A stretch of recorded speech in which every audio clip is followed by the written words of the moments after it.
Today I want to start looking at HAR.com. If you go over here and it's your first time logging in, hit login, Realtor. Go ahead and put your username and your password and log in. So this is the Realtor dashboard. On here you'll see right here on the right there are login to the MLS, which we're going to do in just a second. And then up here at the top there's a toolbar with the dashboard, MLS, leads, appointments, my account, training. Some of the ones I want you to look at in the first week are the my account one. I want you to make sure and have your profile done, photo, make sure your contact information is right and your HAR website is activated. And within the first 60 days, you'll need to click on the training button, Real Estate Course Finder, and go ahead and schedule a training orientation class. Keep in mind the orientation classes are held in 4 locations in Houston. The closest one to the office is the one at Buffalo Speedway and 59. Keep in mind also there are, on the Real Estate Course Finder, if I scroll down just a little bit, right here in the middle bottom, there's view free courses, and there are a handful of courses that are for free. And then the other ones too, if you are looking for additional courses, most of them are about $25 to $35, and they are quite beneficial. So we're going to click back over to HAR. We're going to go ahead and today we're going to look at how to open the MLS and just start a basic search for a buyer.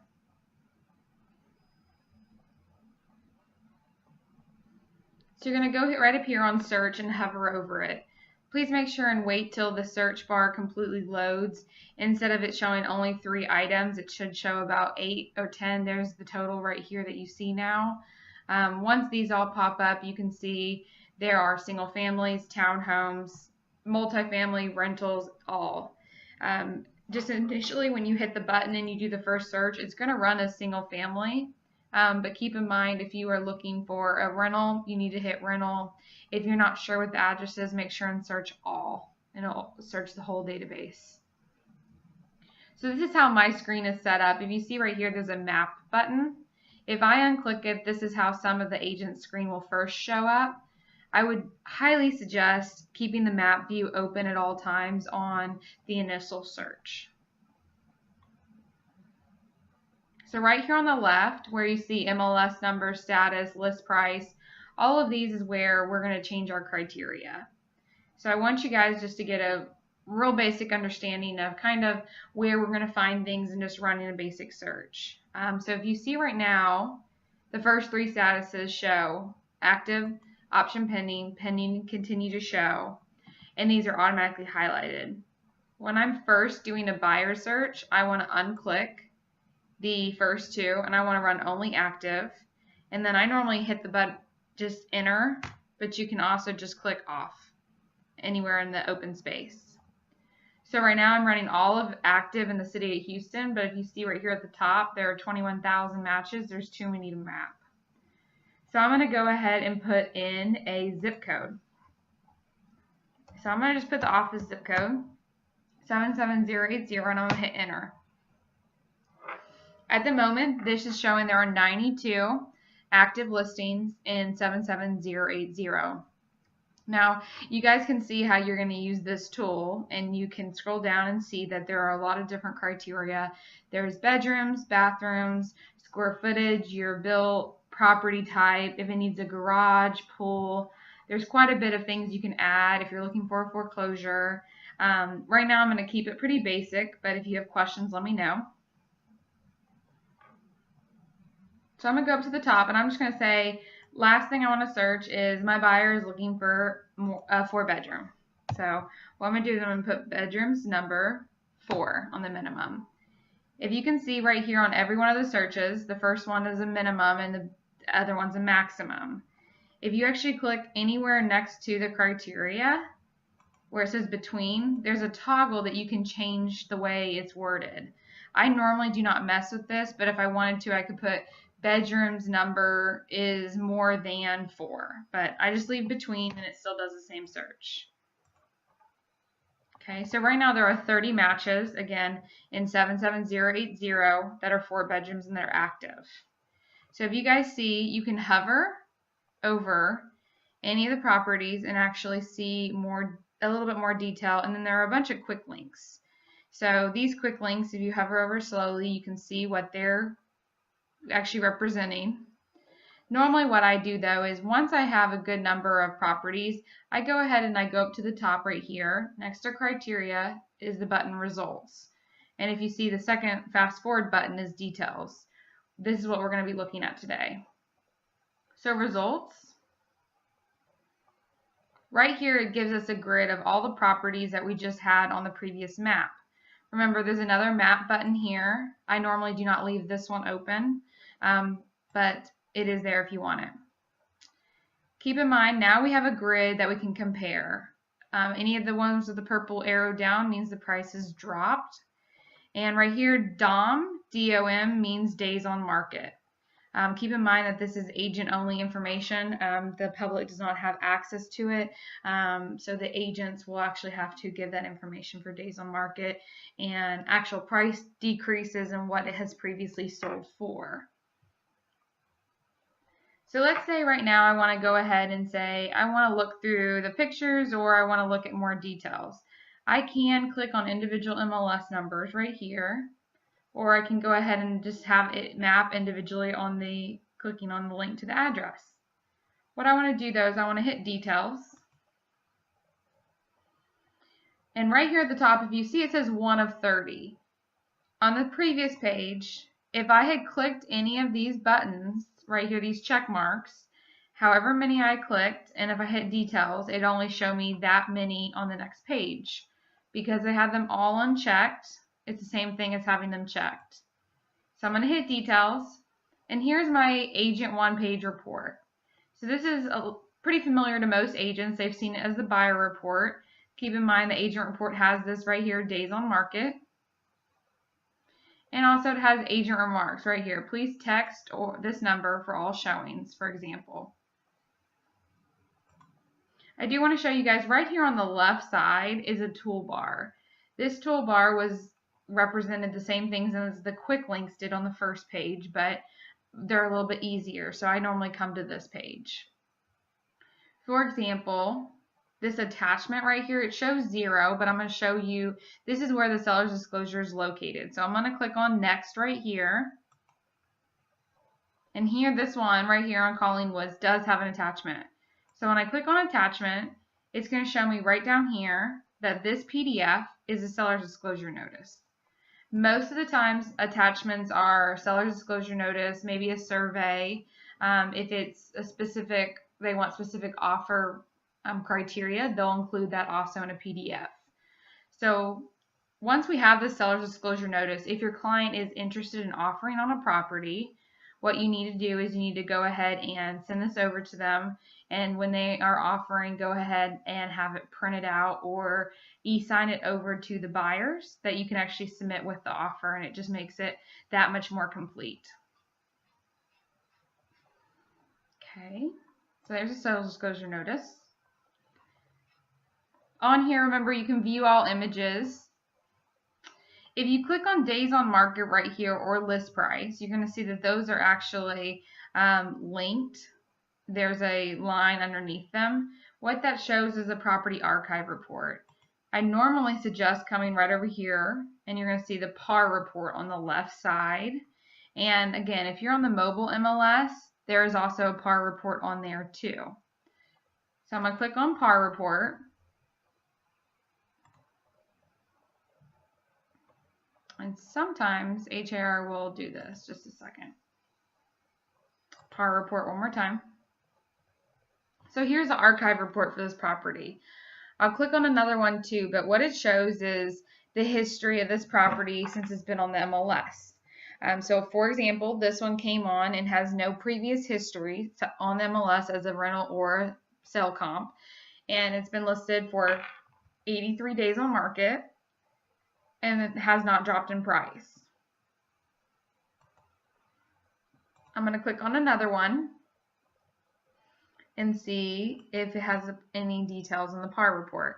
So as you can see here, this one on Segi Drive, has been on the market for 26 days, if you see right here in the top corner.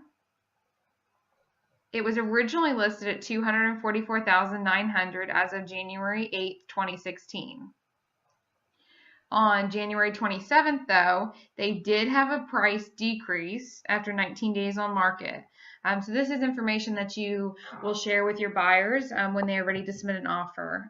For example, if it just dropped in price and your client wants to put in a lower offer, definitely make sure that they know, they did just have a $5,000 price decrease. If you see also, this property sold in May 27th in 2011 for $108,500. So it does show everything that's on the MLS previously. And usually if there's also a lease that's currently being marketed, it'll show underneath. So single family will show first, and leases, rentals will show down below all of the old sold comps.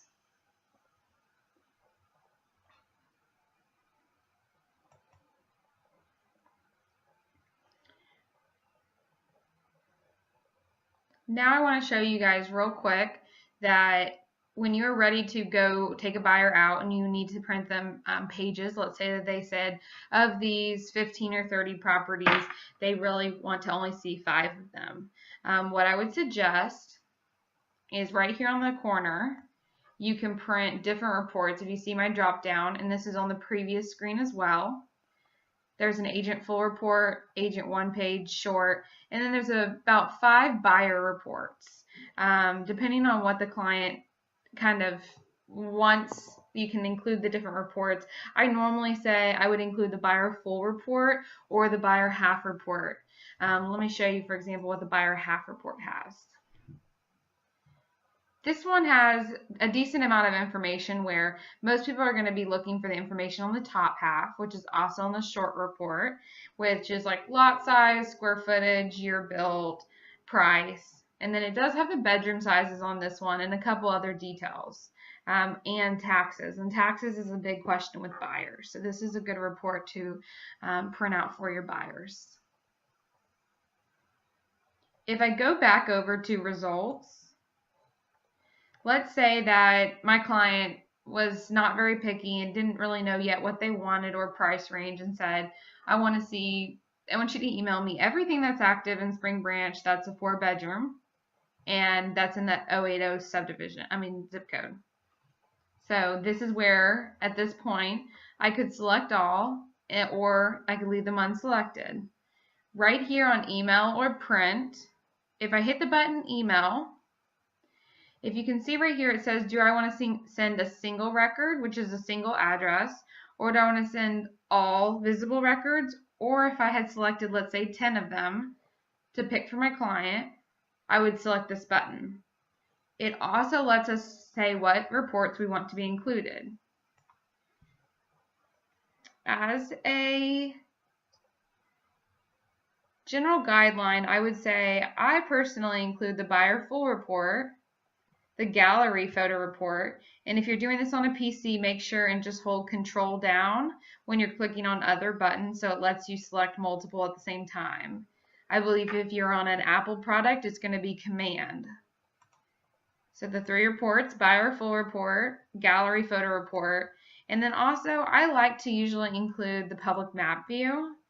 And right here, the quick CMA, I'll show you what that is in a second. But those 4 reports is what I'd suggest because it gives them a breakdown of where the properties are in relation to each other. The quick CMA will show how they stack up in a grid format with the criteria of like bedroom size, square footage, year built, that kind of thing.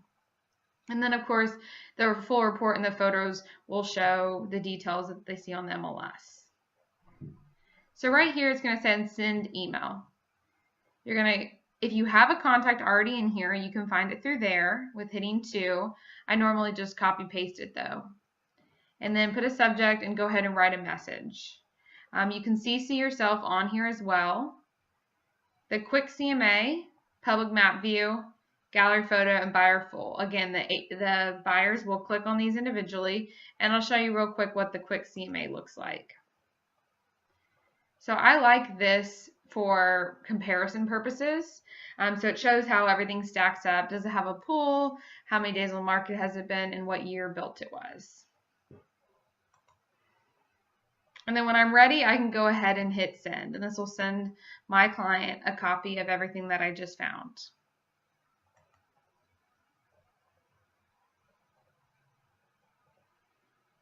Keep in mind as well, there's one more thing I want to show you before we end for this second.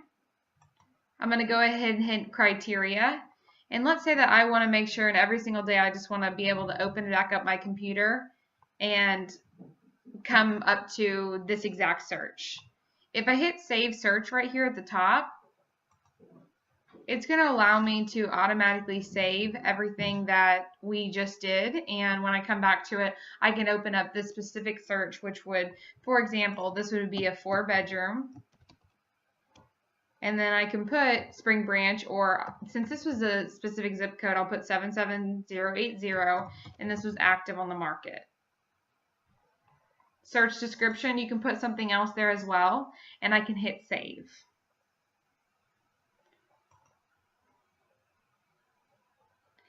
Now my search has been saved, and when I'm ready to come back to it for a different day, let's say tomorrow I want to come back and open up this search, I go up to search, and I can come over to search manager. Instead of hitting single family, I go to search manager, and then right there is my 4-bedroom 77080 active homes. And so I just click it, and there's my search. And that's all for today. Y'all have a good day.